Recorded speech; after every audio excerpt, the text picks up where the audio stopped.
so that I can record, because we can't record on LinkedIn audio. Got it.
Go live.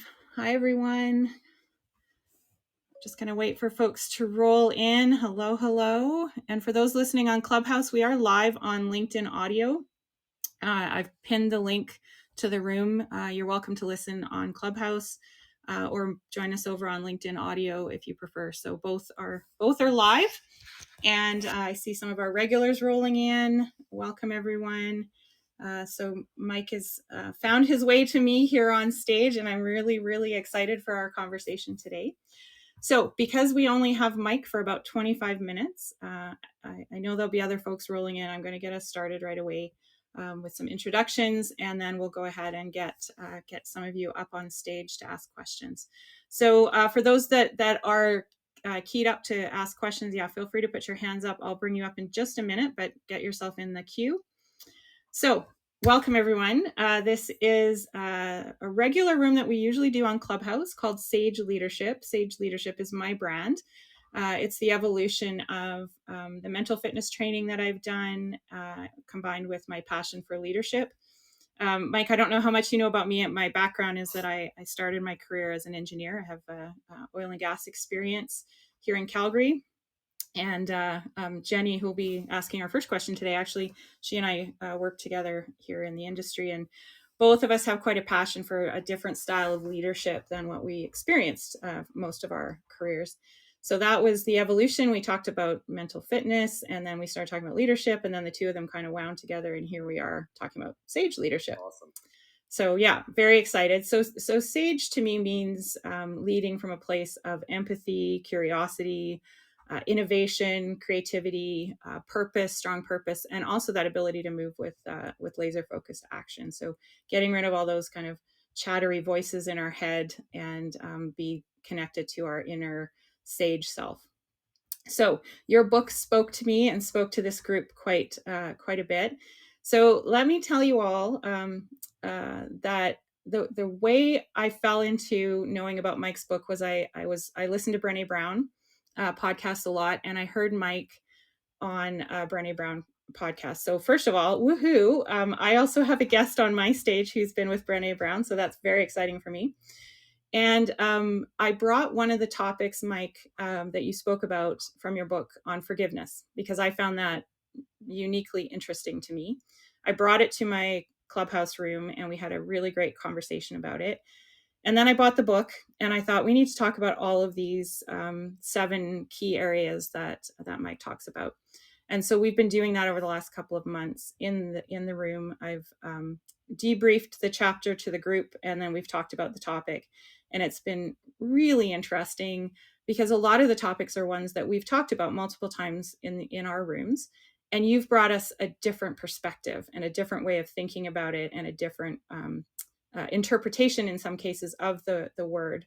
And so it's been really fascinating for us to unpack that. So thank you for that. And Mike has also, every week when I post about it, I tag him, and he always likes my posts, and I've been so appreciative of that. So I thought, you know what, I'm going to ask if he'll join us. So here he is. So with no further ado, I'm going to turn it over to you, Mike. What I'd like, I'd love for you to do a quick intro of yourself. And then I'm curious, let's just dive right in. I'm curious about your inspiration for writing this book, and particularly around the relationship side, and why is it so important today in today's world? And the title, for those that I didn't say it yet, Leadership is a Relationship. How to put people first in the digital world. So I'm really curious to hear you talk a bit about that. And while you're doing that, I'll bring others up, and we'll keep the conversation going. Thanks Awesome. Again, Mike. Over to you. That's great. Thank you so much, Angie, and great to see 4 questions already waiting. So that's the most important part of this, is to be interactive. So I'll just keep it relatively brief. My brief background on me is that I was served in the U.S. Army for 13 years after going to the United States Military Academy, and graduated in 2002. I served, as I mentioned, 13 years with 1 deployment to Iraq, 2 to Afghanistan, and then the Army sent me to graduate school, and I went to the University of Michigan, not too far across the border from Canada, and I spent 2 years studying positive psychology and leadership. Then I went back and I taught leadership and psychology at West Point, and that's actually where the seeds of the book were planted. When I studied positive psychology under Dr. Chris Peterson in Nansuk Park, Chris was really one of the founders of the field of positive psychology. And the number one finding in positive psychology, is that the number one driver of life satisfaction is the quality of our social relationships with our family, our friends, our teammates, our coworkers, our neighbors, our roommates, the people that we do life with. And that all the other things that the world's telling us that we need on the materialism side and the money side and the accomplishments and all the things that we all are naturally drawn to are great, but absent good relationships, they're not very impactful. And so as I looked at those findings from positive psychology, and I was at the same time studying leadership because I was preparing to go back to West Point and teach leadership, it was clear to me that there was an interesting intersection and overlap between leadership and the findings of positive psychology about how important relationships are in our life. And so I actually wrote a paper in one of my graduate school classes, called Leadership is a Relationship. And it unpacked a lot of different psychological theories and some qualitative research that had been done that looked at the relationship between strategic leaders like Nelson Mandela and Gandhi and their followers, right? The people that they led in a different kind of way, right? More like a political way. And that planted the seed. And at the time, I was working on my first book called Lead Yourself First. That came out in 2017. And I honestly did not think that I would write a second book. I just said, hey, I helped to write one book, and that's good. But then people kept asking, hey, if you were going to write another book, what would it be on? And that got me thinking and really brought me back to 2010 in graduate school when I started looking at the role that relationships play in leadership. And so, that then, during COVID, when there was a big slowdown in travel, I was at home a lot, thinking a lot, talking to people on technology platforms like this. And that's when it became clear that there was a need.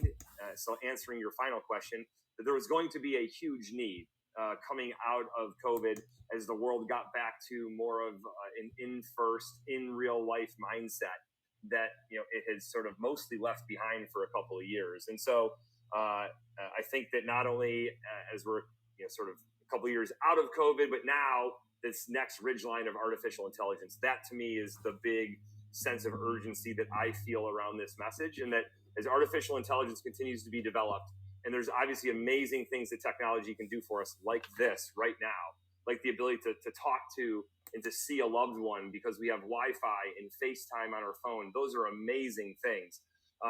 But there's also a big effort and a big push to digitalize artificial intelligence eyes. If that's, I know that's not a word, but, but make the world really virtual, more metaverse-ish. And again, I'm not saying that like there's no good that can come from that. Of course there is. But ultimately it's really about our relationships and our interactions with human beings that makes life what it is, and so I think there's a real timeliness around this for leaders and managers, but also just for all human beings to be reminded about how important relationships are in our lives, and especially if we're in a leadership or a management role where our decisions and our interactions with other people have an impact on other people's lives.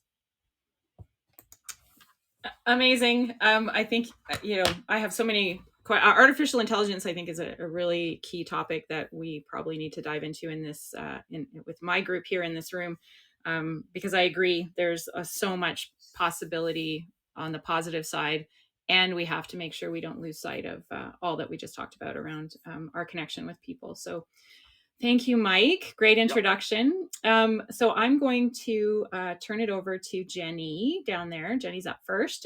Jenny, if you'd like to unmic, quick intro, and then throw your question Mike's way. Thank you. So you can see my title that I've given myself here. So I see myself as a social, environmental, and economic public agent. And so what you just said, Mike, resonates with me so much in the fact that I'm trying to build co-alliances locally to help address the issues that we're facing, and realizing that this isn't, just a climate crisis, but it's a crisis of several faces, if you will. And so I'll just frame my question now that you know my position, my view. So I really liked your discussion around co-alliances. And what I've noticed as somebody who came, as Angie said, I'm somebody from the oil and gas industry who's now trying to be an advocate. And I'm noticing that there's all of these great scientific organizations working, and there's all these great social justice groups working in isolation. And so my question to you is, how can we build alignment quickly, and how do we hold that?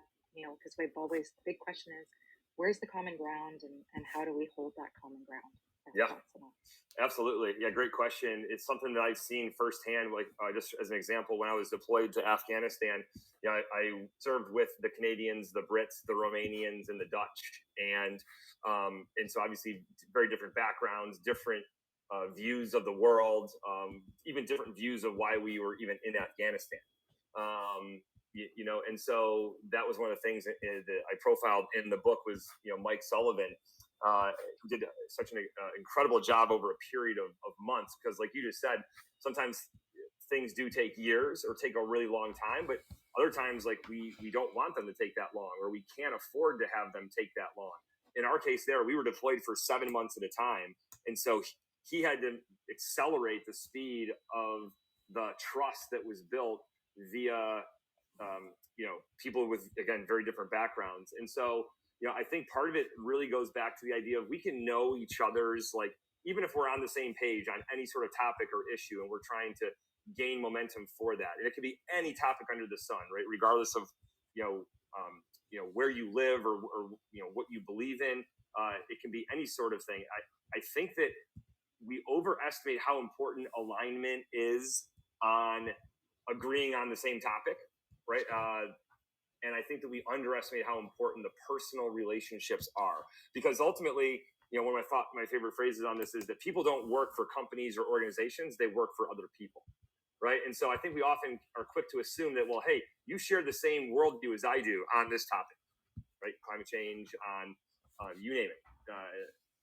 And so, yes, that might be true. That is definitely not enough to form alliances, right? That are meaningful and impactful. It has to go, I think, to a deeper level. And so, one of the things I said in the podcast with Brene is that, the world has become more transactional and less relational. That's an example, I think, where we think that, oh, hey, well, we're on the same page, right? We see the same thing, right? Or we see the same problem, or we even have a very similar or the same solution. But ultimately, if there isn't that interpersonal, meaningful relationship, egos get in the way, and who gets credit gets in the way, and all kinds of other things can find themselves getting in the way of true coalition building or alliance building. And so to me, like one of the driving points of the book, and of the conversation that I had with Brene was that, we have to get to invest in and to get to know people on a personal level, right? Because that's where the loyalty to set aside differences or set aside egos or who gets credit will take place. Until I actually know about you and care about you as a person, it's still going to feel like we might be in the exact same, cubbyhole, right, in terms of our views, but all those other things will impede the progress until we get to know each other on a personal level. So that's a long answer. The short of it is get to know people as best as you possibly can in a personal way. And to do that, the most effective way to do it, of course, is in person, over a meal, over a coffee, just getting to know, right, who that person is as a human being, not as a fellow advocate or, a person who shares the same goals or same worldview, as you. Thank you, Mike. I love that. I love the overestimate alignment and underestimate relationship. I'm big on, like, we need to be aligned on something. And I think your point is incredibly valid.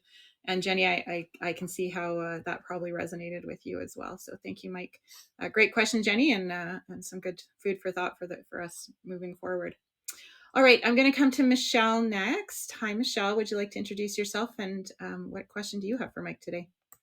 Yeah, good morning. Welcome, Mike. It's so great to have you here. I can't believe we're finally chatting with the author. Great to be here. Yeah, we've really enjoyed kind of doing a deep dive of all the things in the book. My name is Michelle Thompson. I am a registered nurse. I'm also a leadership coach and consultant, and my goal is to help organizations and their leaders create psychologically safe workplaces that people never want to leave. So, as many of Angie's rooms are, this is right in my wheelhouse. The question that I have for you today is really around what kind of was the driving force that you, or where was the frame of mind that you had to dedicate a whole chapter to the topic of trust and leadership? That totally aligns with me, but I know that in many spaces, this is an area that can be off-putting. People think that the wheels of the bus are going to come off if you show too much trust as a leader. So I'm just wondering how you approach discussing this and trust building strategies from the lens of relational leadership. And in the context of relational leadership, I was just curious to know what it was like to write a book about leadership as a co-author.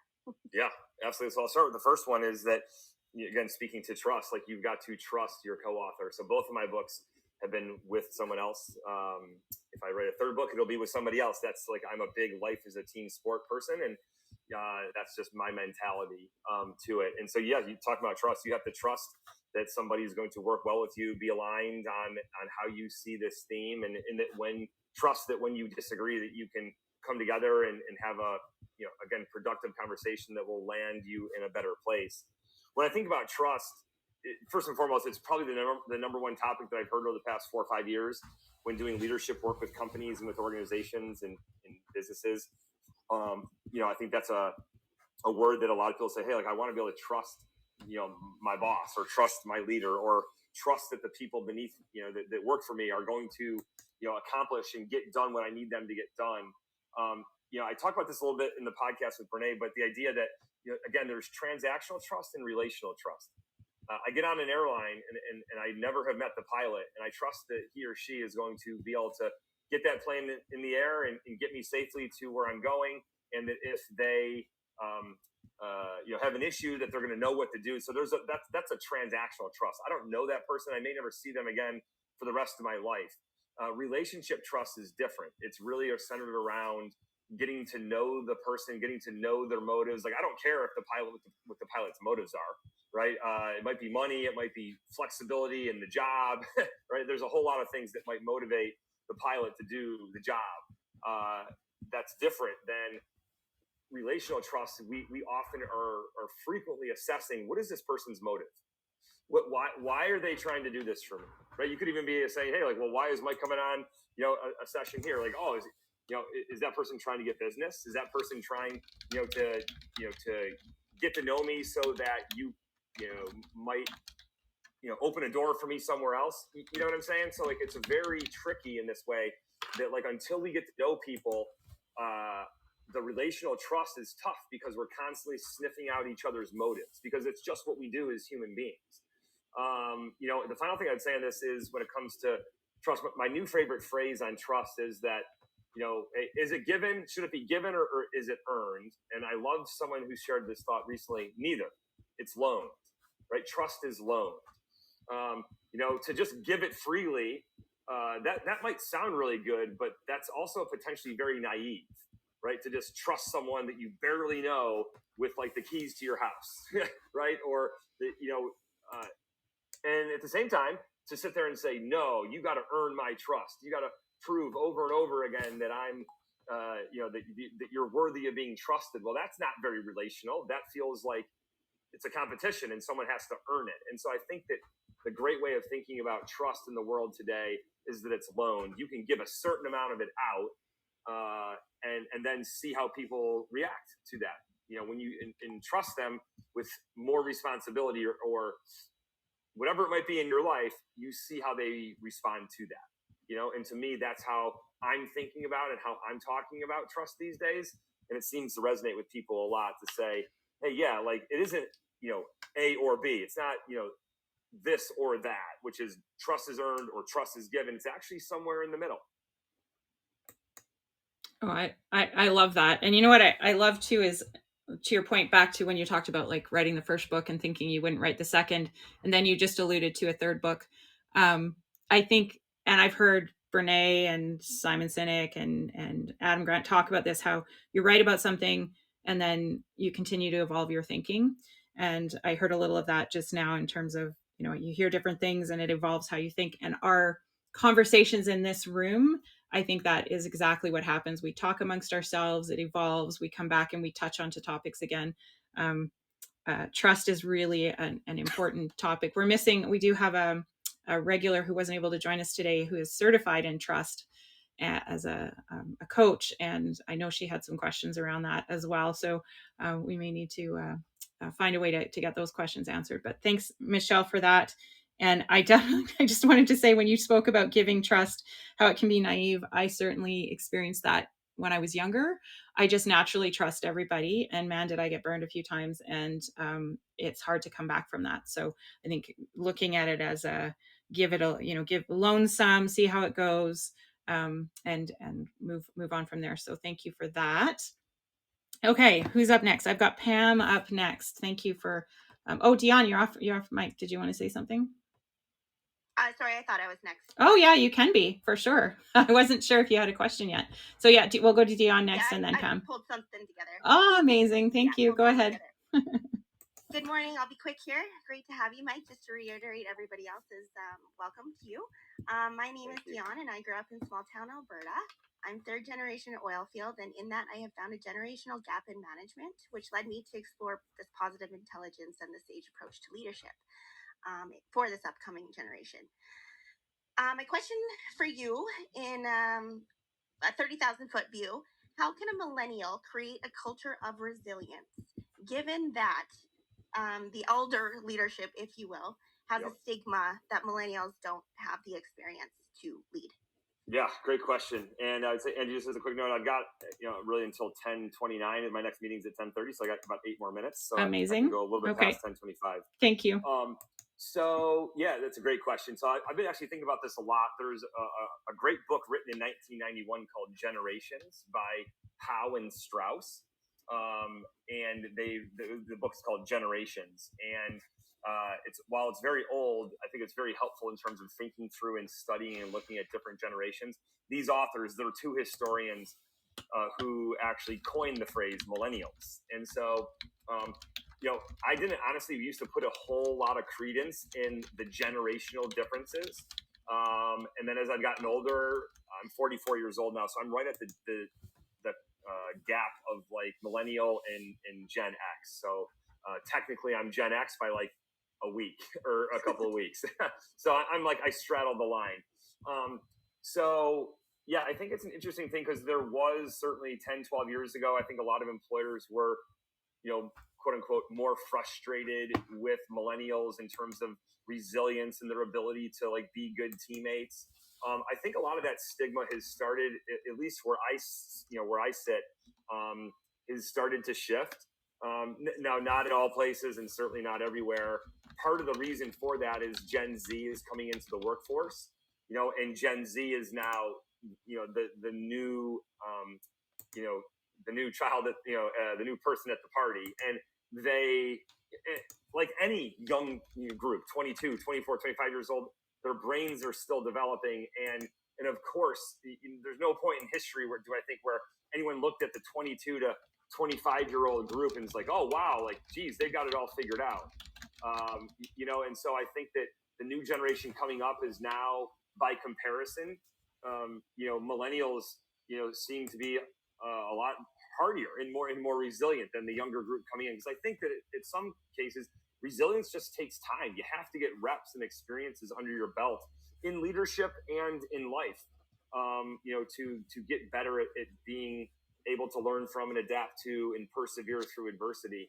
But I do think that, where there is older level leadership or management that still, has that judgmental view, I think the number one thing we can do is always ask ourselves, okay, what can I do, to prove that person wrong? But at the same time, I think it's again, go back to the role that relationships play and ties into resilience. I think having those conversations with people about, hey, this is why resilience has been a struggle for me, is actually really helpful. Oh, by the way, as we talk about there in the book a lot, relationships help us to be more resilient. And so one of the things that I think is really interesting on that is that, we can actually grow in our resilience when we grow in our relationships. I just talked about this yesterday, that one of the most effective ways to become more resilient is not to, read more books about how to be resilient or listen to motivational speakers about how to be resilient, but actually we grow in resilience when we grow in our relationships, because our relationships often are what enable us to be resilient in the face of adversity, right? And I think that if there's a reason why millennials and Gen Z tend to struggle with resilience a little bit more than previous generations, it's because building relationships has become harder and harder in the digital age. And therefore, lots of millennials and folks from Gen Z don't have some of those rock solid, strong relationships that they can turn to in times of adversity. And so that's my advice to people about it is, where can you deepen some of those core relationships to help you be more resilient in times of adversity? And like, that's one of the sources of strength that I have when things get hard. Oh, what a beautiful answer, Mike. I really appreciate that. And I know Dion and I will chat more about that with her.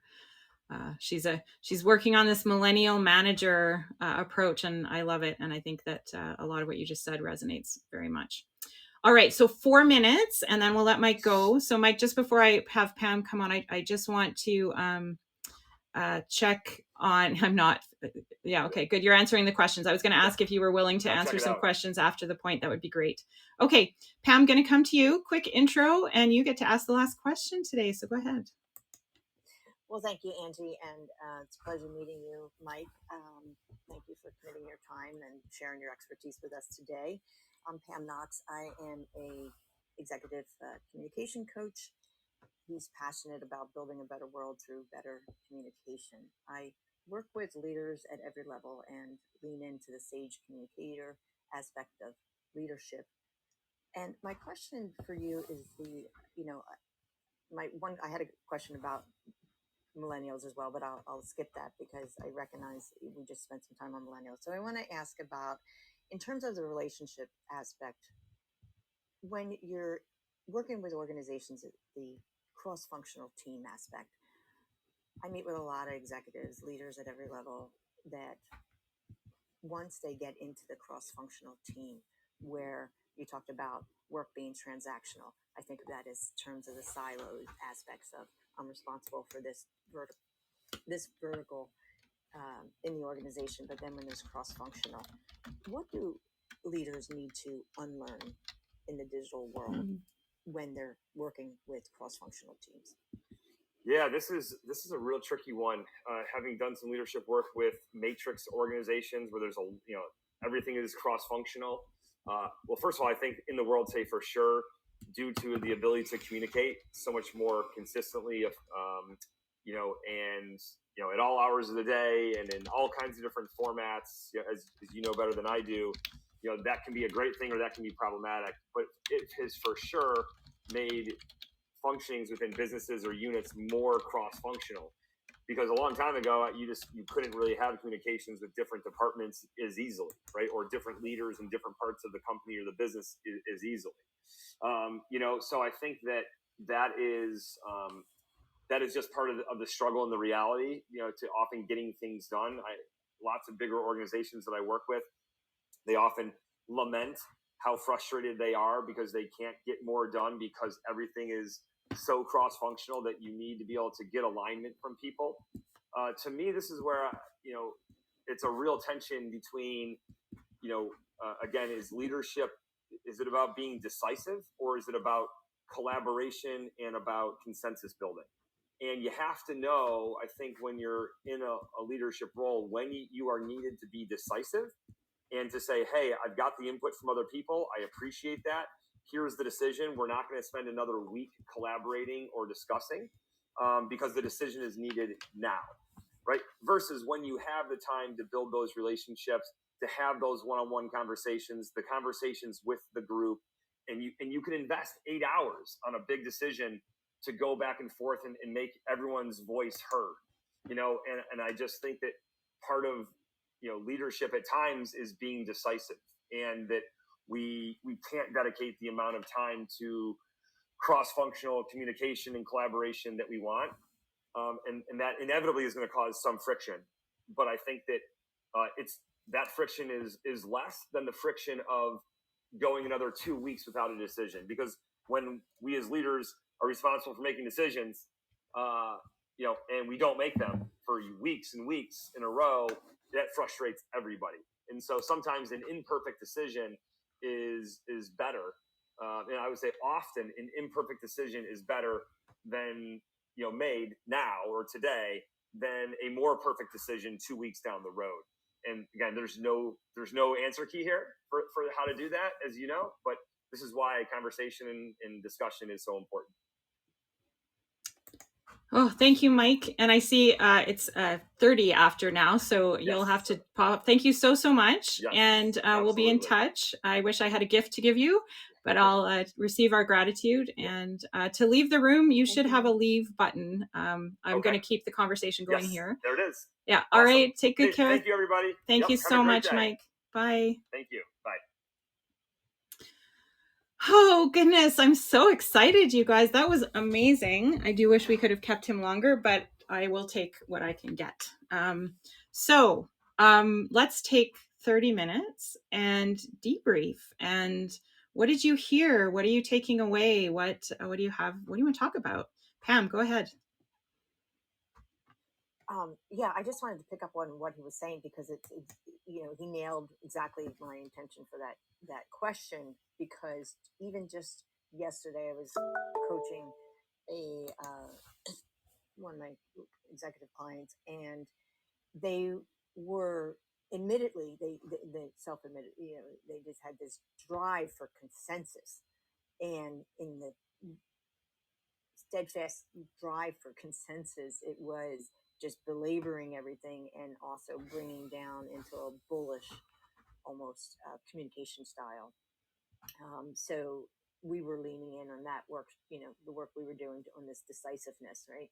And so I thought that was very powerful when he was connecting that in being decisive, and then recognizing that, yeah, it's not without friction, but that it's the lesser of the two frictions. So, and to know that these cross-functional teams are more norm now in the structural workings of lots of corporate America there and around the world, and that the communication and the synchronization of it being remote presents some challenges, but also presents opportunities to forge relationships in this new arena. Yeah, thanks, Pam. It was such a great question. And he didn't say it a lot, because I think it was obvious because of the name of the book, that how important relationships are in all of those situations. So I think about, the decision making continuum that he talked about. There's a time when you need to be decisive and just as a leader make the decision, and other times where you can and should be more collaborative and maybe seek consensus.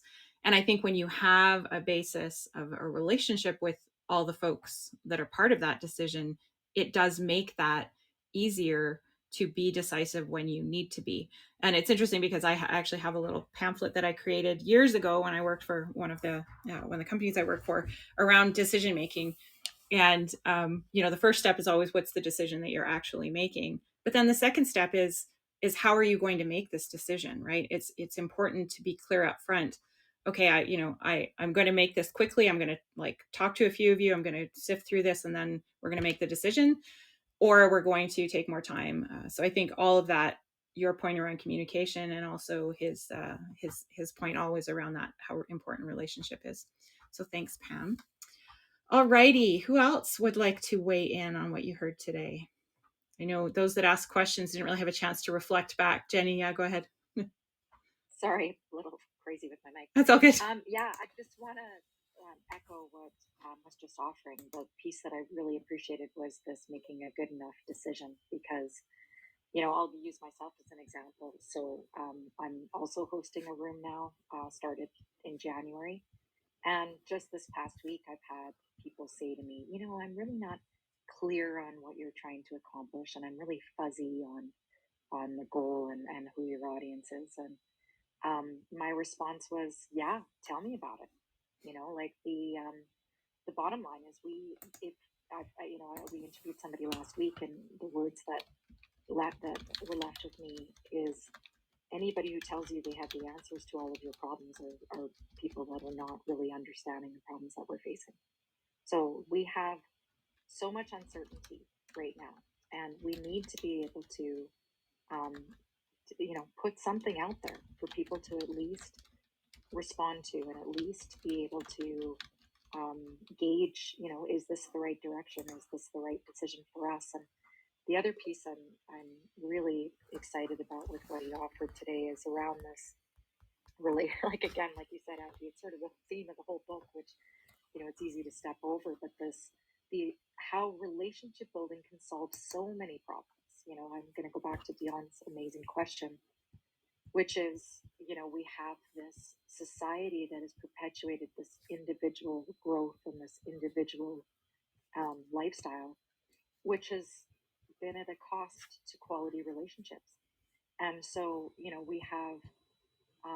we have work to do in terms of realizing that, like you said, Angie, alliance is not going to happen unless we really take the time to understand each other and find the essence of what each of us are bringing to the table. I'll use one other example. Is I have a friend, Reagan Boychuk, who he has a wealth of knowledge of the history in Alberta, and every time I have the opportunity to speak with him, he's ready to tell the story. And so to me, it's there is such an innate, I don't know if that's the right word, but he has such a tremendous passion for problem solving, and also for good faith is the word he uses.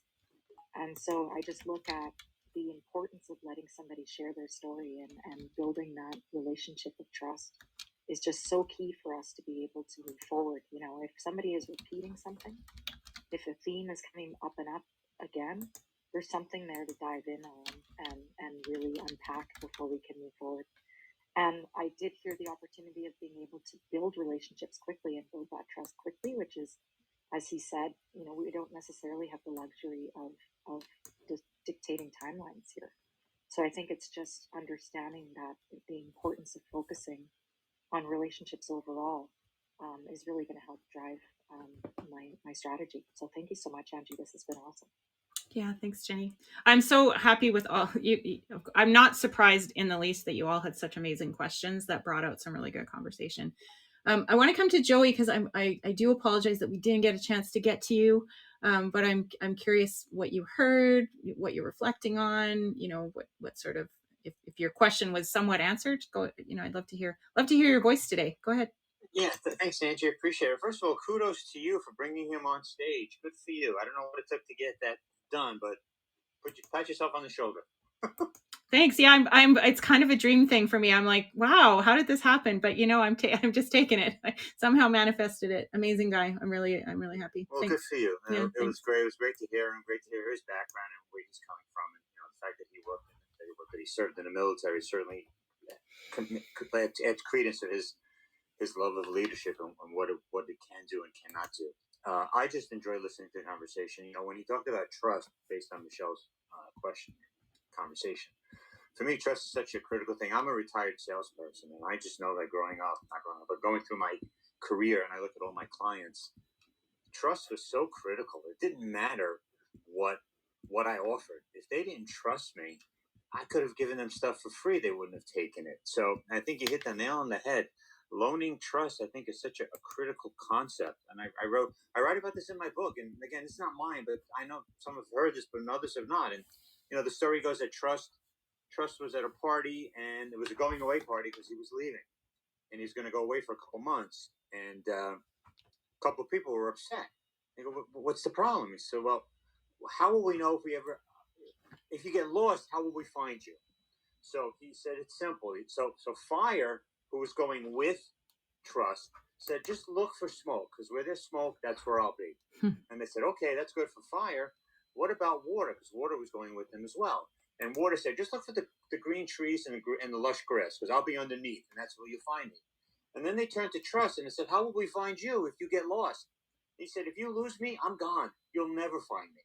And that's how. And I've taken that to heart. And when I talk to my clients, I treat them with the utmost respect, and I want them to trust me, because if they won't come to me, and they'll tell all their friends about me in a bad way. I don't want that. So this whole concept of relationships and relationship building and how leadership is so critical to it. I mean, man, it's right on, right on. Yeah, for those that haven't read the book, I encourage you to pick it up and read it. You can always go back on Clubhouse and listen to our conversations. So yeah, it's great. Thank you, and thank you, Joey, for your reflections. I love that story. It's so great. And I do want to encourage. We've got 20 minutes, so I do have, for those of you down in the audience, would love to have you join us on stage. I can't invite you. You'll have to put your hand up and come on up. So please feel free, to come on up and reflect. And I think I've added all that I can into the group chat. So please feel free to, share your reflections there as well. So Michelle or Dion, would love to hear from both of you, just now that you've had a chance to reflect and ask your question. Dion, do you want to go first? Sure. Yeah. He asked. I can't believe I actually came up with a question. Let's be honest. And an amazing one at that. It was amazing. Yeah. Thank you. It kind of just came to me in a moment, and I wasn't sure what to expect from his answer because I didn't want it to be too specific. But overall, that 30,000 foot view really it hit the nail on the head. Is you can build resiliency with relationships, and I kind of looked in the mirror here with my current career, and I am, not having much relationship contact with people, and so where that is lacking, I finally found the thread of what is lacking in my career is actually holding me back in growth and growing in my career with where I want to go for the stage and the leadership side of things. So he kind of just gave me a little boost there. You're doing the right thing, and just stay resilient, if you will. So that's what I took from there.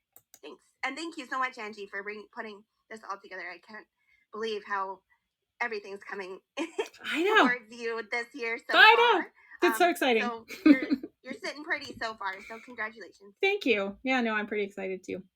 Thanks, Dion. And I do think, this, I'm glad that you heard that, because I think it is absolutely validation. And, super fascinating, when people say stuff that you go, oh yeah, like it just seems so obvious, but you maybe hadn't thought of it yourself. Like his point about, the millennial and Gen Zs, how it is hard for them to build relationships, right? It's not the same. It's all digital.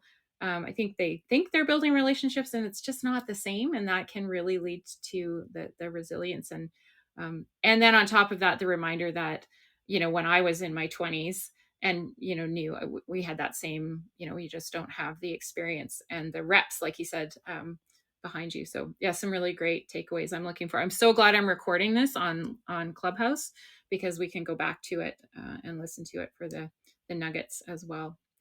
All right, Michelle, love to hear from you. Yeah, again, just echoing everybody else. This was great, Angie. Thank you so much for not only putting it together, but also just I'm so happy that it's happened for you because you deserve it. So, I mean, I think that I'm just going to be echoing, what Dion and Joey have already said. So I really liked the idea of, how he talked about the trust and, one can be transactional and the other one is relationship. And I just think that I like taking concepts and making them really clear for people to understand the importance of things. And I think that was just a really clear way to have people understand the difference between trust and then, that idea of loaning it is that kind of space in between, which I thought was really interesting and one that I'm going to spend some time thinking about over the next few days. I also really appreciated his comment, as you just said, Angie, around the relationship building and resilience. And I've shared before that I've talked several times and I've given presentations on stress and burnout and resilience and the fact that I have this love-hate relationship with the word resilience. And I really like the way that he contextualized why newer generations are having a hard time potentially with resilience, because I do see this with people in my generation. They're like, oh, these people don't know how to work so hard and they're burning out in a year and they don't know what it's like. And I actually think that this is going to provide me a way for me to think about this and present this in a way that will ask people to think about things from a different lens. So it's not so much about not having it intrinsically in you that you're not able and capable because you're young and you don't want to work hard and that's a choice. It's really about understanding the differences between relationships that were built maybe 30, 40 years ago versus how relationships are being built in today's current state. And that is going to look different, and subsequently that is going to impact one's ability to be resilient in times of challenge. So I found those two pieces really interesting, and I took a couple of notes because I know I'm going to want to ruminate and think about how I can kind of create something that will fit into the work that I do in my own way. So I just really appreciated that he shared those pieces today. Yeah, thanks, Michelle. And I've been scribbling notes here too, and there's some great takeaways. And I think, topics for our rooms coming up in terms of carrying forward some of the things that came up today. So yeah, rich